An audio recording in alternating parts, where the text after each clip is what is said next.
What's going on? What's going on? It's your boy Icon. And once again, we're here on 910 Sports TV. First and foremost, I want to thank God for this opportunity because without him, there'd be no us. Next, I want to introduce my right-hand man to the right of me. You know what I mean? Mr. East Coast up and down. He traveled more than Barack Obama, Delta, and Southwest put together. You know what I'm saying? My brother, Coach Goins in the building. What's going on, brother? Hey man, it's another Saturday night in the Commonwealth of Virginia. Just happy to be on with our special guest and Icon and just bring it down. Again, I'm gonna steal Jacob's line. It's just another great day to be amongst the land of the living. Yeah, because we all missing one of our partners tonight. He had a prior engagement, Jacob the Great. So shout out to him and safe travels and whatever he got going on this weekend, whatever. But we're gonna go ahead and get this interview started. All right, man. So listen, it gives us great pleasure to have the one and only Mr. Donald Williams on. And listen, we always call him DW back in the day. That was our code name to him. So let me just read down a little bit of these some of these awesome stats. For those of you that don't know, of course, let me see so you can see my Carolina symbol there. So in there, he played for the University of North Carolina. Of course, was recruited by none other than the legendary coach Dean Smith. And some of you might know, but some of you will know, in 1993, he was a key component of the Carolina Tar Heels winning the national championship. And what I mean by that, down the stretch, he made those key free throws. That's right, I said it, key free throws. And he dropped in 25 points to lead the North Carolina Tar Heels to the 1993 national championship game against Michigan Wolverines, where the Heels won 77-71 and came out victorious. And the key component of that, he was voted the most outstanding player in the Final Four in the 1993 NCAA National Championship. We welcome none other than Mr. Donald Williams. Thank you. Thank you. Thank you for having me. Absolutely, man. Yeah, it's and like I said, man, we're honored and definitely privileged that you carve out some time to be with us and shout out to none other than Mike Quick, who and again, if you cut him, DW, and if you don't mind me referring to you that way, if you cut Mike Quick, that joker gonna bleed Carolina Blues. So we appreciate him reaching out and contacting you, agree to jump on the show. So here's my very first question: what is going on in the world of Donald Williams? Oh, the world of Donald Williams. I'm still teaching the game. I'm currently coaching at South Garner High School in Garner, North Carolina. Boys basketball varsity. Oh wow! How about that, Icon? Man, Icon, you got any eligibility left? I wish. I wish. My mind say yes, but this body say no. I understand. I kick it to Icon E. Well, I want to get it started like this, Donald. So basically, you was one of the players. Like you had a unique skill set back then because there wasn't a lot of players that was mid range and he could hit the three ball at a proficient level like you could. And I felt like you and probably Calabria on the team, y'all were key components when it came to being able to make those outside shots in key moments of games and throughout y'all career. So what as a kid, what kind of got you going that direction when it comes to your game? As a kid, I don't know. I just thank my father. He just taught me how to just practice basketball. You know what I'm saying? So as a kid, I shot a lot by myself, just shooting basketball, whatever. And then as a kid, I played against my father and his friends. So I always grew up playing against older guys. Okay. So by the time when you got to high school, when did you really know that you had a chance to go to play college basketball at a high level? I really didn't think about playing college basketball because with me growing up, I didn't really have anybody around me that did it. You know what I'm saying? So I just depended on my father and just me just working hard, and I just loved the game. And I think credit to him, I always played against other older players. Like as a kid, at 13, I was playing against grown men. So when I got to high school, you know what I'm saying? So that's how that happened. It was just credit to my father, and he knew I just grew up playing against grown men. So we all know the stories or heard about the legendary Dean Smith. You like my dad even like he used to caddy for him back in North Carolina, back over at Pinehurst golf course. Whatever he used to caddy for him, Jordan Barkley every now and then. So when you got recruited by Dean, what was the thing that sold you on him as just him as a person for you to want to come to the school? Um, I think it was more Phil Ford than Dean Mm. Smith. You know what I'm saying? Phil Ford was like, I didn't know. I just hooped and played basketball. But Phil Ford like started recruiting me like in 8th grade. You know what I'm saying? So I just hooped, so I didn't know. You know what I mean? But my dad, he was a hooper and a baller or whatever, so he noticed it. You know what I'm saying? That like every like AAU game, whatever, Phil came to every one of my games, and he would always pass my father a note. You Mm. know what I'm saying? So that's where it got started. It's like I didn't even like North Carolina growing up. You know what I'm saying? But Ooh, like at 8th grade, like Phil was on me so hard. Like seriously, like 8th grade on, Phil Ford was like every one of my games. So it was more him than Dean Smith or whatever. By the time I got to North Carolina, Dean Smith did a great job of teaching me the game and how to play the right way. But as far as a recruiting, that was all Phil Ford. okay. Go ahead, coach. Well, you know what? What a legend! You think about that, Icon. You sitting there, you lace your stuff up, you going through your layups, and you look over there and you see Coach Ford. Man, you be like, man, I got the ball out. Now, let me ask you this right here, DW. So when you're in there, you get ready to run out. What tell the viewer audience what is it like running out of the tunnel, running out on that floor, and got on that Carolina blue? I mean, just what how does that feel? I mean, what's how electric is that when you're playing in front of 23,000 people? My first time or as a freshman, I wasn't ready for that because I never seen it. You know what I'm saying? So it was like just amazing. So, and I think just like if you're a hooper or whatever, you're gonna ball out when you see that many people cheering for you. You know what I'm saying? It's motivation, and you don't want to let them down. So, man, it's so electric in the Smith Center, and people don't understand that because they don't understand Carolina basketball and their fan. Mhm. That's the fact. So here's where I want to go with that. So what is your opinion? And I know right now it's a whole lot of chin music about do they renovate the Dean Dome? Do they move? They move. Put it on the move it from where its current location. We're talking to the true Tar Heel tonight. What's running through your veins and give us your opinion on what they need to do with the Smith Center. I don't really hear or want to hear much about it or whatever, but my opinion would be like keep it on campus. You know what I mean? It's just different when college basketball is on their campus where the kids can just walk to the arena or whatever. So when you move it off campus, it's like a different atmosphere. They still gonna come because they like Carolina basketball.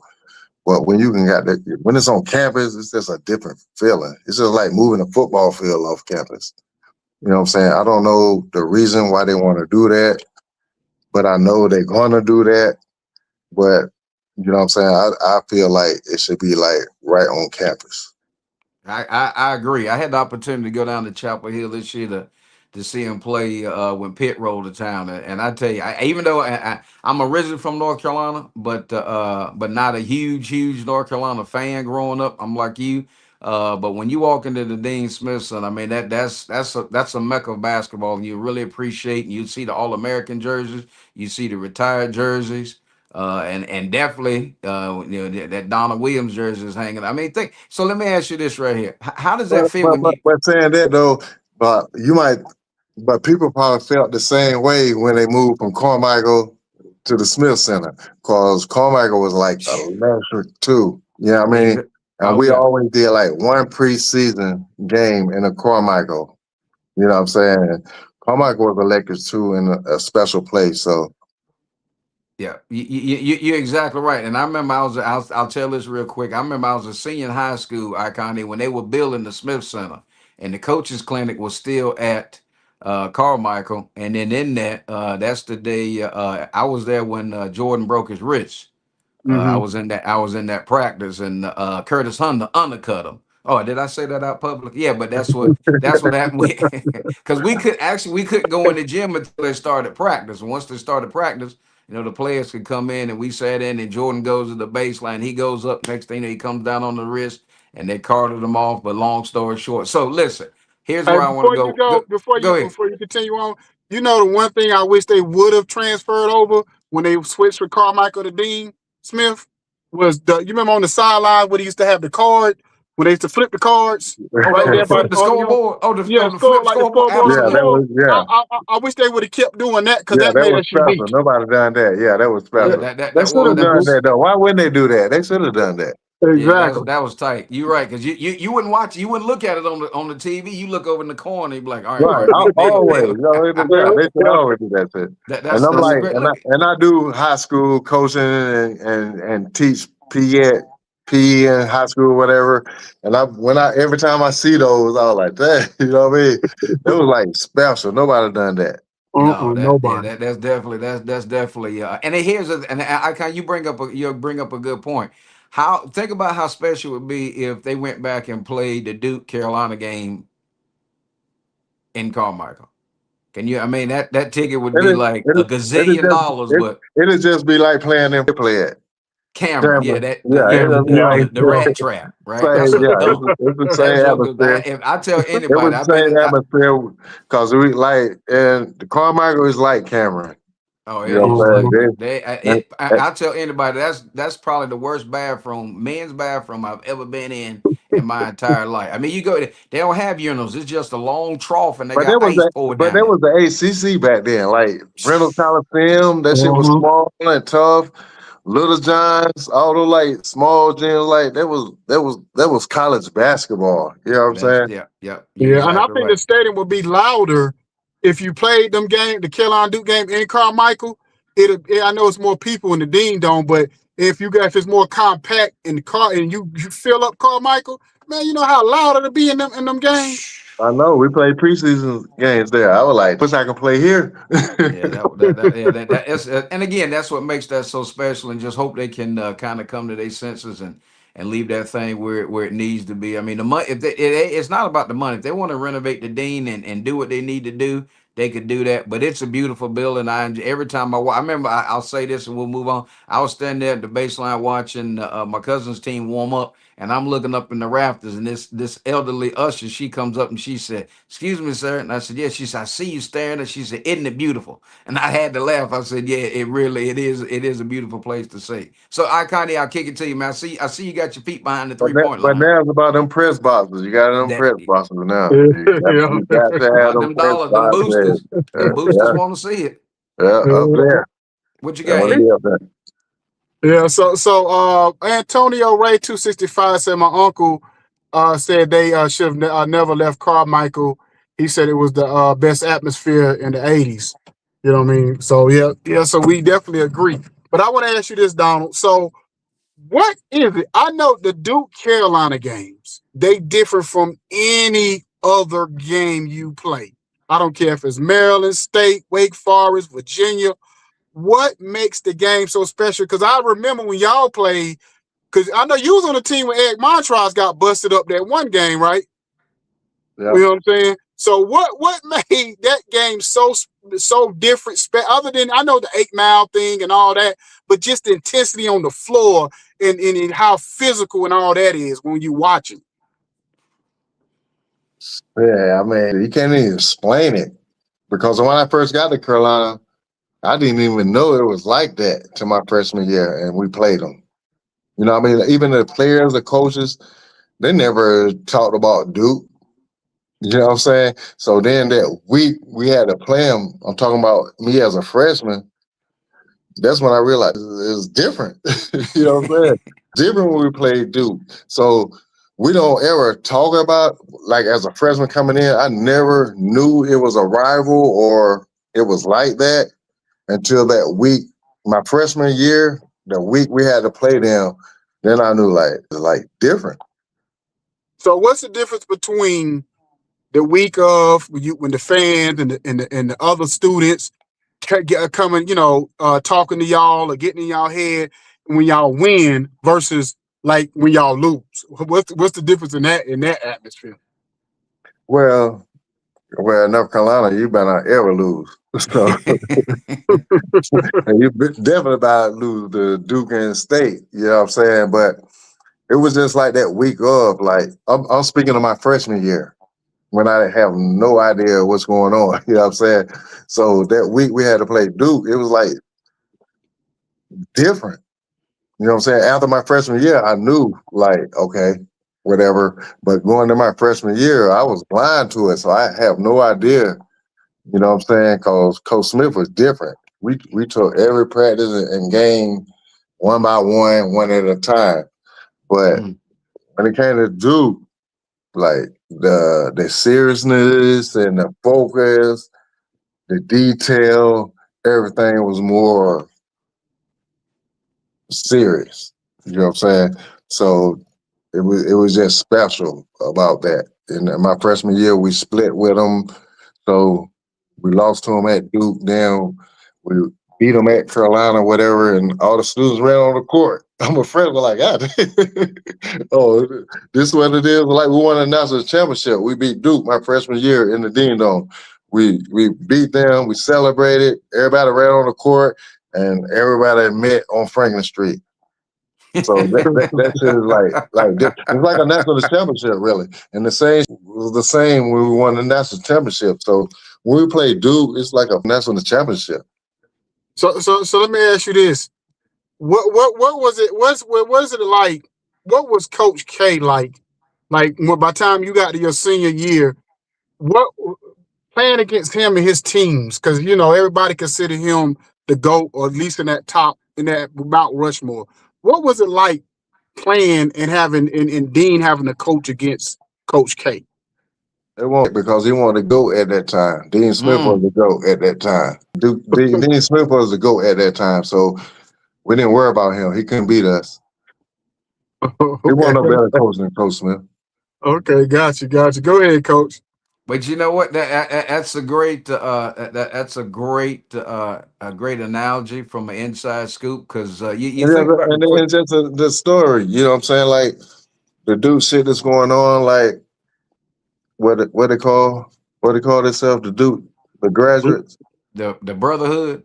Brotherhood, right. So when Coach Smith passed away or whatever, you know what I'm saying? Coach Smith, all us can't showed up for that funeral. Every one of Coach Smith players showed up at that funeral. You know what I'm saying? So there weren't but so many coaches there. That's why I respect Coach K. He was there at Coach funeral. Coach K, John Thompson, maybe Dave Oldham, maybe a couple of people that I missed, but it wasn't too many. You know what I'm saying? But Wow. when Coach, I saw him and I respect that shit. He was back there, whatever. But what you think when he showed? I didn't hear no brotherhood about Duke basketball before that. But when he showed up and seeing that, we showed out. That man, Coach Smith was so special. So after that, that's when I started hearing that brotherhood with Duke coming along. You know what I'm saying? No hate or disrespect, but I think it's a beautiful thing. But we started because of Coach Smith. But I respect Coach K. I think he's a great coach and what he did or whatever. But don't get it twisted. Coach Smith is the pioneer. Absolutely. And that's the thing. And again, I know both for Eddie and Iconi and I, we're from the same hometown, and growing up in the times that we did, so many like my uncles and aunts, everybody was a Carolina fan because of Coach Smith bringing Charlie Scott in the Chapel Hill. I mean, he was the first one to integrate ACC. And you think about that, and then be able to think about what goes through Charlie Scott's mind walking in, and he's the first black player in the ACC, and to be able to, and Coach Smith having that foresight and be the forerunner to be able to do that, and that's the thing, just a And not only fantastic. that, but for him and his parents to trust him. Absolutely. to make Absolutely. that step. That's exactly right. I mean, you think about it, you exactly right. You're gonna take your kid and you're gonna turn them loose to somebody that just comes in the living room and sits down and go, "Hey, this is what we want to be able to do." And then I think the loyalty, because again, and growing up in North Carolina, man, you around Southern Pines, you walk up and you talk about Duke, they may run you out of the Pines, right? It was always Carolina just because of the things there. So here's where I want to go, Don. So how much now that you're coaching and appreciate you wearing your gear tonight, representing the squad. How much when you're on the court and you're instructing, how much do you hear your former coaches in your head and say, hey, do it this way, do it that way? How does that bleed over to what your craft is today? That's why I do it. You know what I'm saying? For not only Coach Smith, all my coaches, I got something that I teach these kids from all my coaches that I learned. You know what I mean? Just like all coaches. You know what I'm saying? So credit to all of them. So when I'm teaching and coaching, I always think about my former coaches and how they taught the game. Because that's what it's all about, teaching the game. Absolutely. So how hard is it when you get in there and say somebody take a shot and let me show, do you say give me the ball, let me show you how you knock that shot down? Does that do you get it? Do you get in that feel, or you get in that rhythm, or you get in there and get your shots up, or how do you handle that when it may come easy to you and the player may be struggling? How let us in that playbook if you don't mind. It just depends about your role and your personnel. Like if you can't shoot, you're not gonna be shooting that shot. You know what I'm saying? I want my shooters taking that shot before you. You know what I'm saying? So it's about like um, giving out. That's the hardest part about coaching, getting these kids to accept their role. You know Mm, what I'm saying? Today, you know what I'm saying? Like you want to shoot, but you're not be a better shooter than this guy. So I might want this guy shooting this shot from that distance. You know what I'm yes, saying? So yes, sir. that's the thing with it with today's coaching is about getting these kids to accept their role about what they can and cannot do on the court. That's crucial. Here you go. I want to ask this question before I kick it back to the icon. How is the star power? Tell us about when you walk in the gym first day, people trying out, people hear that you the head coach, and they walk in and they like, oh my God, there he is. Because like when I coach, I coach, but I couldn't score 20 points in the closet by myself with the light on at the hoop at 6 foot. But you being a legendary player, you are a national championship playing at one of the top schools ever in the country. How hard is it for the kids to kind of relax and just say, man, that's Coach Williams, and I'm not out here trying to, go above board.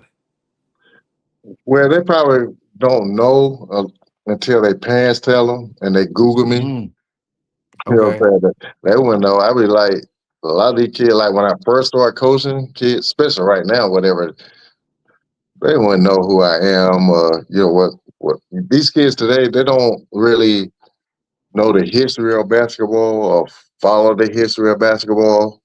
You know what I'm saying? So if they're gonna know about me or whatever, it's gonna be from their parents, or they're gonna have to Google me and then find out. And then when they do that, then their attention span is more locked in. Yeah, I can imagine. All right, Iconic man, I see you ready for you. What jersey you got on tonight? You ain't got no Oh, I jersey ain't on? got a jersey on tonight. I What? know the one time, yeah, I've been rolling What? all weekend on Man, my I'm job, man. so I ain't had a chance to change clothes and that. It's They been ain't representing go, tonight, go, did go. No, he ain't representing. I'm gonna have to go No, put some snow I ain't been chains home. on I ain't the. been home when we set this interview. I wasn't home to get my I, gear and all that. So I'm way out I, here in Texas. You know, I'm out here in Colorado. I I'm ain't I'm even I'm, th- get to I'm the thinking crib. there's an imposter on the show tonight. I'm like looking for a Nah, nah. jersey And on, I and I'm thought like, I about it ain't too know. right before we started. I said, dang, man, I ain't got my jerseys with me and nothing. Like, man, Slipping, man, I'm slipping. You mad. I slipping. know I'm slipping, bro. I'm They slipping. got they? some I Look, medication for that apologize. stuff. looking I like a apologize. dookie. Looking like a dookie. No, boy, please don't do that to me, Donald. Don't do that to me. Woo, man, make my skin itch. Woo. Oh man, but anyway, shoot, he almost made me lose my train of thought. No, But he did. He did. He calls you out. I did. He calls you out.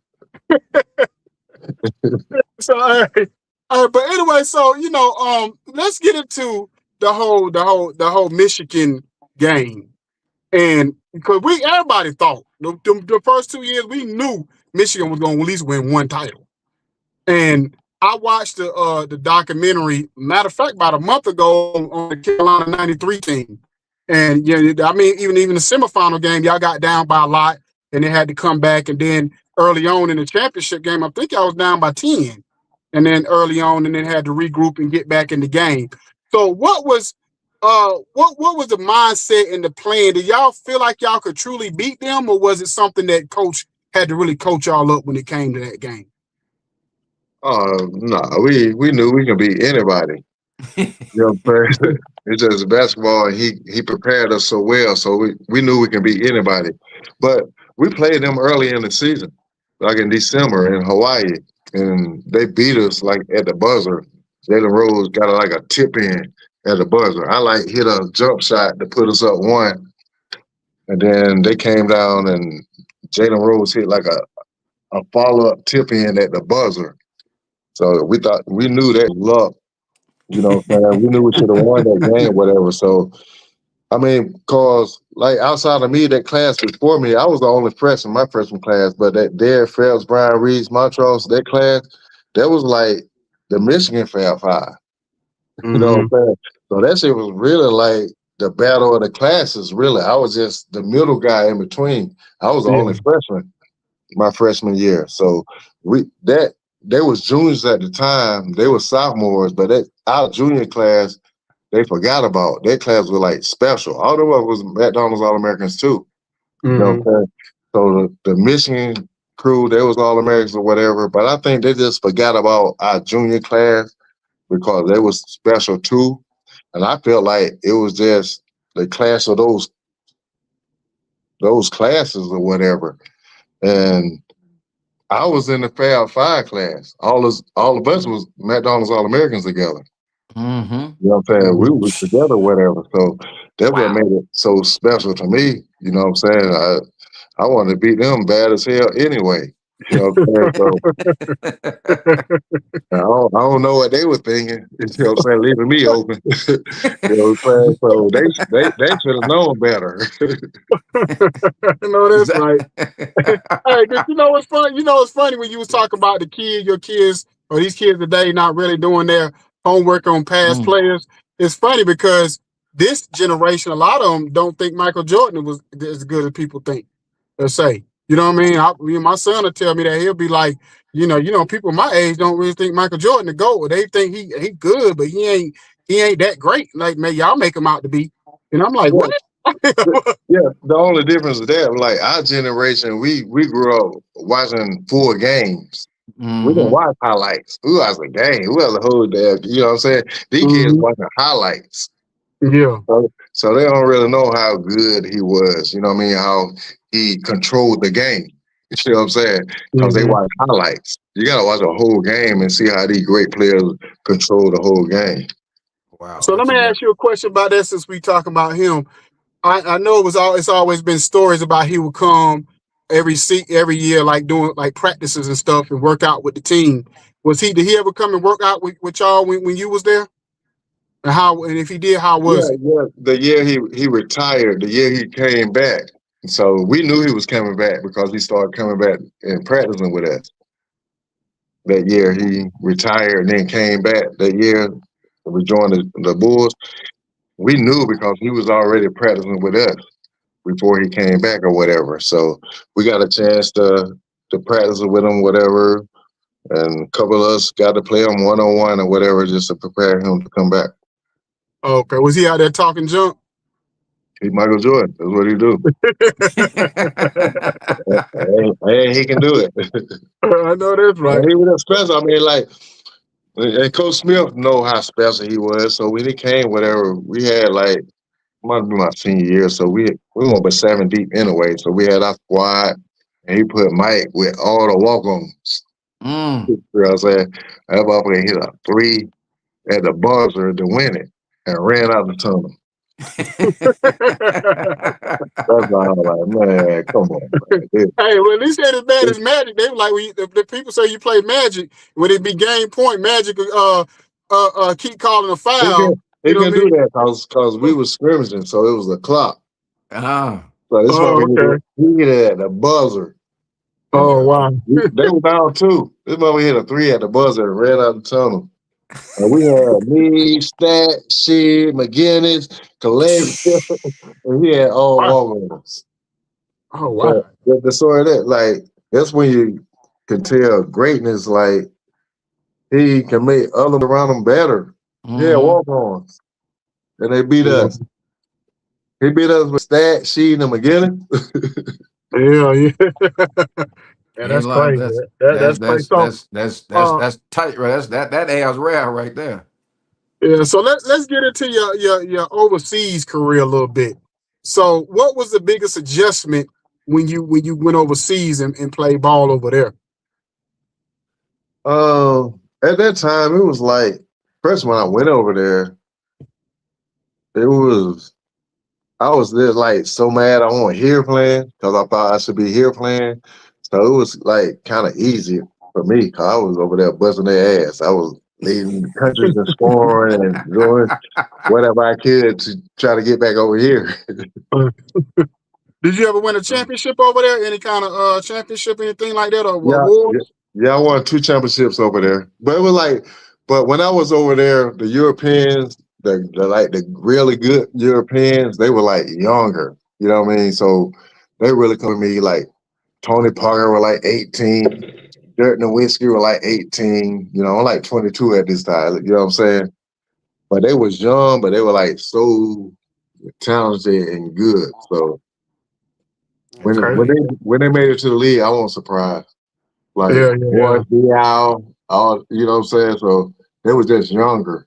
So I wasn't surprised that they made it over here. Hey, I always used to make the joke about Boris Diaw. So I don't know how he made the NBA because he had the worst NBA body I ever seen in my life. Yeah, but he was just good at everything. Yeah, You know what I'm saying? He could handle the ball, he could pass, he could score a little bit, play defense. And one thing about the NBA, if you got that size, he was like 6'8". mm-hmm. You know what I'm Yeah. saying? That's why, like, everybody be talking about my career. Like, I think that's what hurt me at my position. I want a 6'2", 6'2.5", 6'3" on the wing. You know what I'm saying? Right. So you probably was looking at stuff like, hell, I was doing that before he was. Yeah, You but know? the game changed. You know what I'm saying? So when I was coming up, whatever, and then it just had, you know what I'm saying. But that's what Coach Smith was telling me. But you know what I'm saying. But my career, Coach Smith really wanted to make me a point guard because he know the game because of my size. You know what I'm saying? Right. Whatever. Yep. But and it's just everywhere I went, I shot the ball so good, they just wanted me on the wing.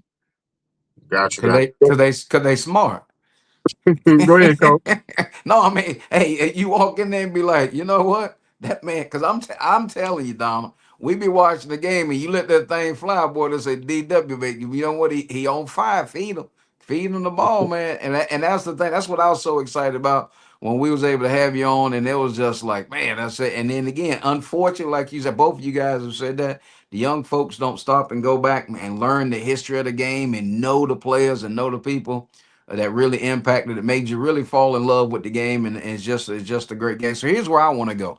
What is your opinion in the state of college basketball now, NIL, and you shooting the ball the way you shot the ball when you was in Chapel Hill? How many folks? How you probably even have enough charge on your cell phone at the end of the season. Everybody calling you saying, "Hey man, we're gonna offer you." What's your whole opinion about the NIL and how much you think you would be on the hook and all that good stuff back in the day if it was alive and well then? I couldn't even imagine because after we won the national championship, I had schools calling me, trying to get me as a sophomore. They trying to get me in. I don't know if they were serious messing around, but like as you go through the summer and meeting coaches and seeing coaches, whatever, everybody was like talking to me about transferring to that school. So I can't even imagine about if it was NIL then. Oh, I couldn't. I'm tell Because you when we what, won the man. national championship, that was my sophomore year. Mm-hmm. Wow. Yeah. Oh yeah. Yeah. That phone. He wouldn't have. He wouldn't have been able to get dressed in the locker room. Them jokers would have been calling him right now. So And Oh then the we yeah. gonna summer, get. We gonna give you and then that 2 million. summer, it was USA basketball for the World University Games. So I played with that. So their whole coaching staff was college coaches. So they were putting their bid in like they was joking, but it was serious just to see where I was. You know what I'm saying? Oh, I can imagine, man. Because I tell you what, it was always a pleasure to watch you handle that thing, and when they kicked it to you and you let that thing fly, and you just can knock it down. I mean, every people say, oh man, they can shoot or they can play. There's people that can play and there's people that can score. You were definitely one of the ones that could just flat out put that thing through the net, and it was always a pleasure to make you to watch you do the things that you did. And again, just a great career, and it's just a pleasure just to be able to sit back and an honor, as we sit here and chop it up with you. So I Yeah, kind of yeah. And one thing about he ain't got his One jersey thing on. I about know he got Carolina another question. basketball, though, one thing about Carolina basketball, boy, I played with some great point guards. Them motherfuckers knew how Yeah. to find me. Oh yeah. Wow, With Yeah. Pels right? and McGinnis, oh my God, they Yeah. knew how to find me, and they was looking for me. So what I'm saying, it made my job easier. You know what I'm saying? It Yes. wasn't just me. My point guards was looking for me. I mean, Yeah. hey, Yeah. because you made them look good too when you knocked it down, right? You was helping Yeah. that assist to Yeah. turnover ratio. Yeah, because the thing about it, when we always talk about top five Tar Heels, you know what I'm saying? And I'm not just saying it because he on here. Donald Williams always was in my top five because I remember, because you remember those moments, those clutch moments, like people, like I look at like a Hansborough, how hard he played. You know what I'm saying? Like I don't think no Tar Heel played as hard as Hansborough. You know what I mean? So that I appreciated that. Donald Williams being clutch in the tournament, winning that national championship. You know what I'm saying? So so I look at those type of players, those big moments that players had, throughout the years, because I've been a fan since like 83, 84. You know what I mean? So since It's just yeah, funny, so, man, because they gave me that nickname, Clutch. You know what I'm saying? They gave me the nickname Clutch, and even like during the NBA, like GMs were like, man, if it was like the last 5 minutes of a game, you'll be number one. So you ever had a shoot off I had that with like a repetition Wayne about, Ellington? huh? You ever had like a shoot off with like Wayne Ellington? Because I think he was probably I'd say he was Yeah, probably right Wayne don't behind you, come him and back. Shamon. Wayne probably one of the seldom players that come back. I don't see him much. Wayne don't come back much. Oh, really? What about Shamon? Because Shamon he was nice with it too. Yeah, but he was a freshman when I was there. So I'm motivated. I'm motivated. I think like when I left Carolina, I probably had like the most 3-point made career, whatever. Then when I left, Shimon broke that. So Uh-huh. Shimon watched me. But while I was there, Shimon come for me. Oh, all right. So let me ask you this question. The big talk right now is Caleb Wilson. You know what I'm saying? What have you been around him and seen him play or practice and talk to him at all? What's your opinion on Caleb Wilson? Uh, no, I haven't. But just watching him or whatever, he looks like he's a Carolina player. You know what I'm saying? That's what we've been waiting on. You know what I'm saying? He's just the typical Carolina 4 or 5. You know what I'm saying? Athletic and his skill set or what he did. And it was just good to see a player come back to the program like that because shit, that's what we used to. Mm-hmm. So do you think he'll have a chance to dominate and be one of them ones in the NBA? I think he got the potential to, you know what I'm saying? But, depending on his health, he can stay healthy and how he develop. Mm-hmm. Got you. You gotta develop. He's still young, so you gotta develop. Yeah, of Especially when you're course, of playing course. against grown men. So you saying G League a little fluky? Yeah, That's exactly they right, more man. your they're more your age. Yeah, cool. What you got, Coach? Hey, so here's why I'll end my question with so Let us in on a little bit of your excitement as you get ready to take the floor with the Titans, and tell us a little bit about some of your players that you're currently working with. Oh, I love it. You know what I'm saying? I love the grassroots of the teaching of the game. And I really think that's what American basketball is missing. You know what I'm saying? So I think I learned from the best. You know what I'm saying? So I'm just trying to pass it along and teach the game the right way. And I like where I'm at, where I'm are, because I think I got a lot of young, good talent. So that's what I'm focused on, the young talent and developing them. And I think it's bright because they're eager to learn and they're talented. You know, you can have talent, but you got to work on that skill set, man. You got to work on that skill set and be fundamental to play and be prepared to play in any kind of system. And I think all going through North Carolina, especially with Coach Smith and Coach Williams, we were taught to play the right way so we can fit in any kind of system wherever we play. Excellent, excellent. So, just on behalf of myself, I just want to thank you so much and congratulations again on the national championship that you brought back to the great state of North Carolina, and much success with your current squad. And we'll definitely we're North Carolina guys, man. So if we down that way, don't be surprised. And Garner is not far from where we grew up, and we'll give them $10 and roll up in there and see what kind of product you got out on the floor. So let me kick it over to my man that don't have his jersey on tonight. I mean, I kick it over to Icon E. Oh man, y'all making me feel real bad. But everybody subscribe to our page, man. YouTube page 910 SNE. Check out us on Roku, 810 Studios on the Roku channel, and DJsUnitedRadio.com or whatever. So, but I appreciate you coming on tonight, brother. Really, I really do. And I say this to all coaches when they come on here. If you got your players, any of your players or coaches, staff, athletic directors, whenever that want to come on the show and give us the expertise and come on and interview with us, we always welcome. If you got a camp or something that we can get to, or anything that you want to throw out there, promote, let us know. Anything you got going on, food drive, I don't care what it is. You know what I mean? You can reach out to Mike, reach out to me. You got my number now. You can reach out to me and say, here, Icon, we got this going on, blah, blah, blah. This, you know what I mean, or whatever.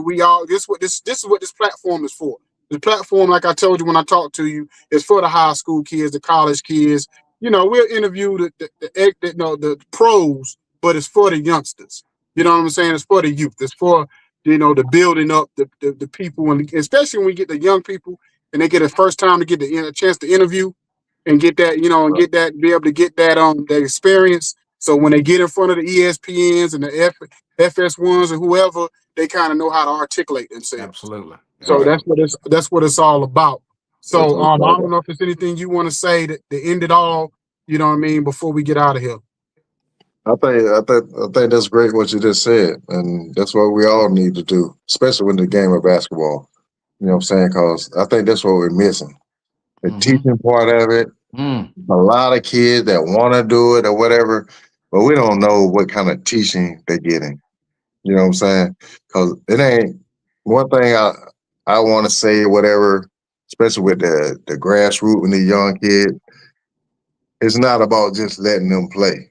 It's about teaching them the game so they can play the right way if they want to make it on a high level. That's Yes, exactly sir. right. Yes, sir. Yes, sir. Well Like I said. said, Well said. I appreciate you coming on. You just don't know how much it meant to us. You Yes. the first. We've been doing this for 7 years, and you officially our first Tar Heel.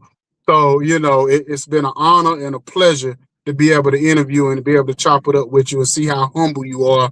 You kept it real and kept an appointment with us and stood on your word. So I appreciate that.